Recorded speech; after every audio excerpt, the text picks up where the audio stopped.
Deus vai te responder. Ele vai colocar dentro de você a consciência. Ele vai dar um entendimento. Você não vai ouvir uma voz, como você está ouvindo a minha voz.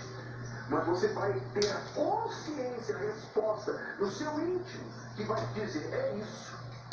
E não vai haver dúvida que é aquilo. Vai haver resistência, vai haver conflito, como o bispo Adilson disse. Mas não vai haver dúvida. Aliás, não vai haver dúvida do que Deus está te pedindo. Você tem que então obedecer a palavra de Deus e aí